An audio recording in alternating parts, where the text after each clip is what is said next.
أعوذ بالله من الشيطان الرجيم. ولقد آتينا داود وسليمان علما وقال الحمد لله الذي فضلنا على كثير من عباده المؤمنين. وورث سليمان داود وقال يا أيها الناس علمنا منطق الطير وأوتينا من كل شيء إن هذا لهو الفضل المبين. وحشر لسليمان جنوده من الجن والإنس والطير فهم يوزعون حتى إذا أتوا على واد النمل قالت نملة يا أيها النمل ادخلوا مساكنكم لا يحطمنكم سليمان وجنوده وهم لا يشعرون. فتبسم ضاحكا من قولها وقال رب أوزعني أن أشكر نعمتك التي أنعمت علي وعلى والدي وأن أعمل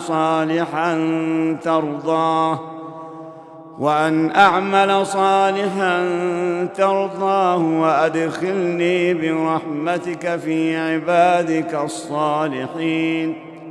وتفقد الطير فقال ما لي لا أرى الهدهد أم كان من الغائبين.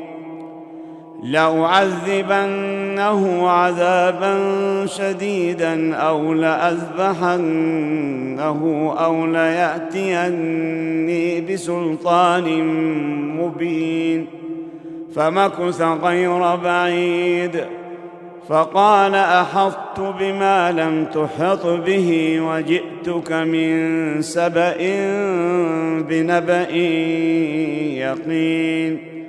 إني وجدت امرأة تملكهم وأوتيت من كل شيء ولها عرش عظيم. وجدتها وقومها يسجدون للشمس من دون الله وزين لهم الشيطان أعمالهم فصدهم عن السبيل فهم لا يهتدون. ألا يسجدوا لله الذي يخرج الخبأ في السماوات والأرض ويعلم ما يخفون وما يعلنون. الله لا إله إلا هو رب العرش العظيم. قال سننظر أصدقت أم كنت من الكاذبين.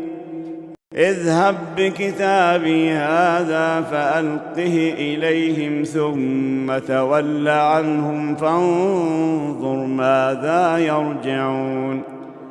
قالت يا أيها الملأ إني ألقي إلي كتاب كريم إنه من سليمان وإنه بسم الله الرحمن الرحيم. ألا تعلوا علي وأتوني مسلمين. قالت يا أيها الملأ وافتوني في أمري ما كنت قاطعة أمرا حتى تشهدون. قالوا نحن أولو قوة وأولو بأس شديد والأمر إليك فانظري ماذا تأمرين. قالت إن الملوك إذا دخلوا قرية أفسدوها وجعلوا أعزة أهلها أذلة وكذلك يفعلون. وإني مرسلة إليهم بهدية فناظرة بما يرجع المرسلون. فلما جاء سليمان قال أتمدونني بمال فما آتاني الله خير مما ما آتاكم بل أنتم بهديتكم تفرحون ارجع إليهم فلنأتينهم بجنود لا قبل لهم بها ولنخرجنهم منها أذلة وهم صاغرون قال يا أيها الملأ ويكم يأتيني بعرشها قبل أن يأتوني مسلمين قال عفريت من الجن أنا آتيك به قبل أن تقوم من مقامك وإني عليه لقوي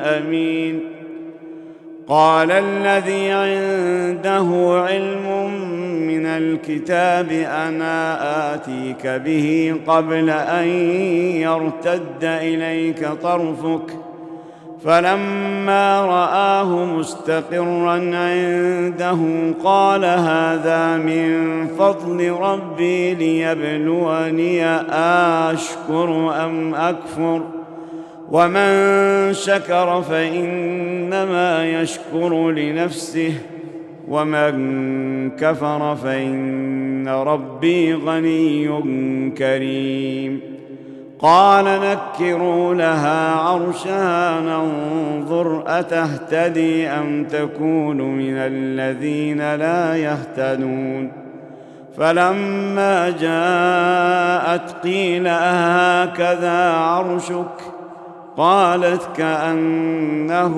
هو وأوتينا العلم من قبلها وكنا مسلمين وصدها ما كانت تعبد من دون الله إنها كانت من قوم كافرين قيل لها ادخل الصرح فلما رأته حسبته لجة وكشفت عن ساقيها قال إنه صرح ممرد من قوارير قالت رب إني ظلمت نفسي وأسلمت مع سليمان لله رب العالمين ولقد أرسلنا إلى ثمود أخاهم صالحا أن اعبدوا الله فإذا هم فريقان يختصمون قال يا قوم لم تستعجلون بالسيئة قبل الحسنة لولا تستغفرون الله لعلكم ترحمون قالوا اطيرنا بك وبمن معك قال طائركم عند الله بل أنتم قوم تفتنون وكان في المدينة 9 رهط يفسدون في الأرض ولا يصلحون قالوا تقاسموا بالله لنبيتنه وأهله ثم لنقولن لوليه ما شهدنا مهلك أهله وإنا لصادقون ومكروا مكرا ومكرنا مكرا وهم لا يشعرون فانظر كيف كان عاقبة مكرهم إنا دمرناهم وقومهم أجمعين فتلك بيوتهم خاوية بما ظلموا إن في ذلك لآية لقوم يعلمون وأنجينا الذين آمنوا وكانوا يتقون